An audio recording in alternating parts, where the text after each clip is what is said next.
Hallelujah. परमेश्वर आपको आशीष दे, बरकत दे। एक बार फिर से स्वागत है आपके अपने चैनल जीवित परमेश्वर में। आज मैं एक और विषय लेकर आया हूं आप सबके लिए। मेरा आज का विषय है अकाउंटेबिलिटी यानी जवाबदेही। आइए इस विषय पर बात करते हैं।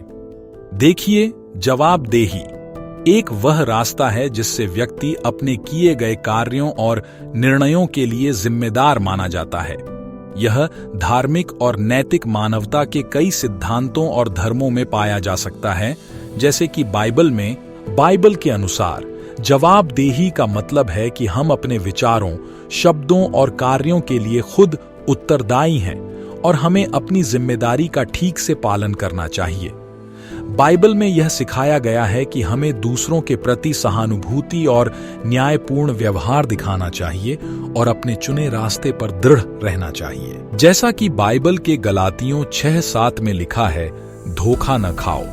परमेश्वर ठट्ठों में नहीं उड़ाया जाता, क्योंकि मनुष्य जो कुछ बोता है वही काटेगा।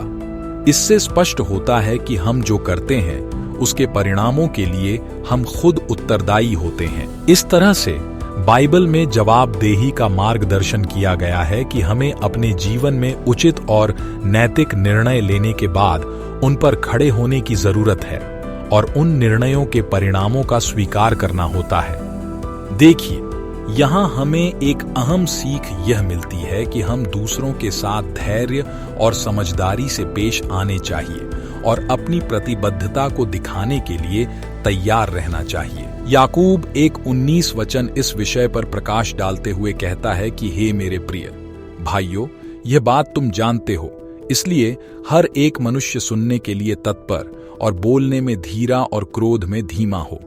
यह वचन हमें सिखाता है कि हमें बिना जल्दबाजी किए हुए और उत्साहित होकर दूसरों की बातें सुननी चाहिए और उनके साथ सहयोगी रूप में पेश आना चाहिए। परमेश्वर का एक और वचन इफिसियों 4:29 जवाबदेही के विषय में यह आवश्यकता बताई गई है कि कोई गंदी बात तुम्हारे मुंह से न निकले, पर आवश्यकता के अनुसार वही जो उन्नति के लिए उत्तम हो, ताकि उससे सुनने वालों पर अनुग्रह हो।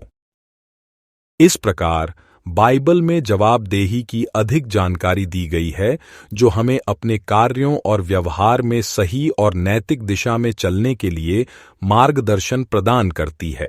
इसके अलावा बाइबल में जवाबदेही की अवधारणा अक्सर यह भी होती है कि व्यक्ति अपने कार्यों और निर्णयों के लिए परमेश्वर के सामने उत्तरदायी है। यह बात दर्शाती है कि हमारे कार्यों के परिणाम न केवल हमारे भौतिक जीवन में होते हैं, बल्कि हमारी आध्यात्मिक यात्रा में भी होते हैं। देखिए, बाइबल में यह भी उल्लिखित है कि जवाबदेही व्यक्तिगत आत्मनिग्रहण को भी सम्मिलित करती है।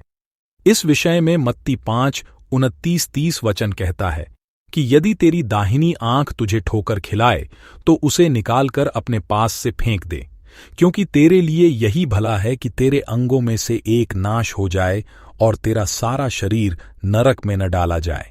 और यदि तेरा दाहिना हाथ तुझे ठोकर खिलाए तो उसको काटकर अपने पास से फेंक दे, क्योंकि तेरे लिए यही भला है कि तेरे अंगों में से एक नाश हो जाए और तेरा सारा शरीर नरक में न डाला जाए। यहाँ प्रभु यीशु ने कहा कि हमें अपने अवगुणों को निगरानी में रखना चाहिए ताकि हमारी आत्मा बच सके। यह वचन सिखाता है कि हमें अपने मन और हृदय की स्थिति पर नजर रखने की जरूरत है और अपने आत्मनिग्रहण के प्रति जवाबदेह होना चाहिए।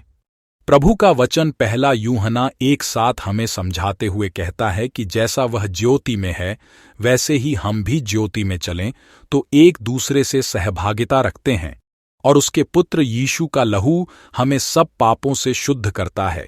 यह वचन बताता है कि हमें परमेश्वर के साथ साझा करने के लिए पवित्रता में चलने की आवश्यकता है। यहाँ पर प्रकाश में चलना का मतलब है कि हमें सत्य के मार्ग में जवाबदेही रूप से चलने की आवश्यकता है और अपने कार्यों को दिखाने में होने वाली प्रकाश को नहीं छिपाना चाहिए। अंत में मैं यही कहना चाहता हूं कि यह बाइबल में जवाबदेही के अधिक पहलुओं की एक छोटी सी झलक है, जो हमें अपने जीवन में सही मार्ग पर चलने और परमेश्वर की इच्छा के अनुसार जिम्मेदारी उठाने की महत्वपूर्णता को समझाती है। आइए अब इस विषय पर प्रार्थना करते हैं। प्रभु यीशु, हम आपका धन्यवाद करते हैं और यह दुआ करते हैं कि आपके प्रति हम जवाबदेही में ईमानदार बने रहे, ताकि जिस आत्मिक दौड़ में हम शामिल हैं उसे पूरा कर सके। इसलिए हम दुआ करते हैं कि आपका अनुग्रह हम सब पर बना रहे, और इस दुआ को हम यीशु के जीवित और पवित्र नाम से मांग लेते हैं। सभी बोलेंगे आमीन।